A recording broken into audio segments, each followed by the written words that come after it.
fiéis em meio à perseguição. Apesar da perseguição, a igreja cristã cresceu rapidamente.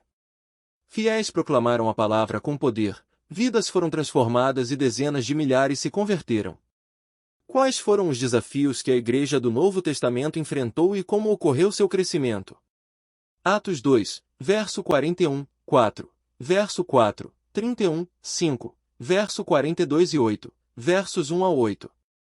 Os discípulos enfrentaram ameaças, Atos 4, verso 17, prisão, Atos 5, versos 17, 18, perseguição, Atos 8, verso 1, e morte, Atos 7, verso 59, 12, verso 2, contudo, corajosamente proclamaram o Cristo ressuscitado, e as igrejas se multiplicaram na Judéia, Galiléia e Samaria, Atos 9, verso 31.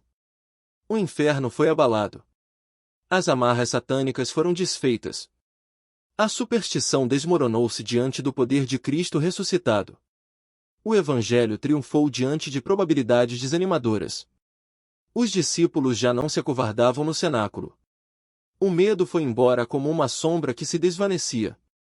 Um vislumbre do Senhor ressuscitado mudou a vida dos discípulos. Jesus lhes deu razão para viver. O Senhor não só lhes deu a grande comissão, Marcos 16, verso 15, mas também a grande promessa: vocês receberão poder, ao descer sobre vocês o Espírito Santo, e serão minhas testemunhas tanto em Jerusalém como em toda a Judéia e Samaria e até os confins da terra. Atos 1, verso 8. O Evangelho alcançou os cantos remotos da terra, Colossenses 1, verso 23. Embora o último discípulo, João, tivesse morrido no fim do primeiro século, outros pegaram a tocha da verdade. Plínio, o moço, governador da Bitínia, na costa norte da atual Turquia, escreveu ao imperador Trajano por volta de 110 d.C. Sua declaração é significativa porque foi feita quase 80 anos após a cruz. Plínio falou dos julgamentos que conduzia para encontrar e executar cristãos. Muitas pessoas de todas as idades e classes e de ambos os sexos estão sendo colocados em perigo pela acusação, e isso vai continuar. O contágio dessa superstição cristianismo se espalhou não apenas nas cidades, mas também nas aldeias e distritos rurais.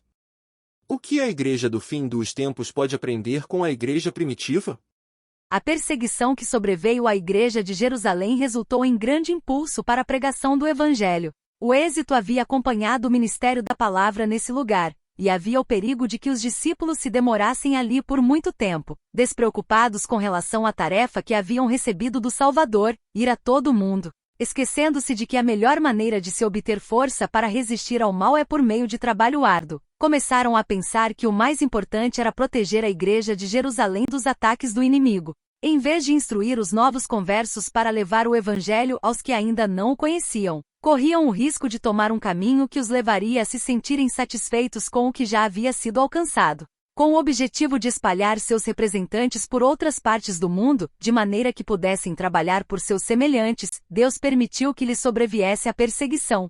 Expulsos de Jerusalém, os crentes iam por toda parte pregando a palavra. Atos 8, verso 4. Atos dos Apóstolos, página 67. Se os santos do Antigo Testamento deram um testemunho de lealdade tão elevado, não deviam aqueles sobre quem está brilhando a luz acumulada por séculos dar um testemunho ainda mais notável do poder da verdade? A glória das profecias derrama sua luz sobre nosso caminho. O tipo encontrou o antítipo na morte do Filho de Deus. Cristo ressuscitou dos mortos, proclamando sobre o sepulcro rompido: eu sou a ressurreição e a vida. João 11, verso 25. Ele enviou o seu Espírito ao mundo para trazer todas as coisas à nossa lembrança. Por um milagre de seu poder, ele tem preservado sua palavra escrita ao longo dos séculos. Os reformadores, cujo protesto nos deu o nome de protestantes, sentiram que Deus os tinha chamado para levar a luz do Evangelho ao mundo, e no esforço para fazer isso estiveram prontos para sacrificar suas posses, sua liberdade e a própria vida. Perante a perseguição e a morte, o Evangelho foi proclamado longe e perto. A palavra de Deus foi levada ao povo, e todas as classes, grandes e humildes, ricas e pobres, cultas e simples, avidamente a estudaram por si mesmas.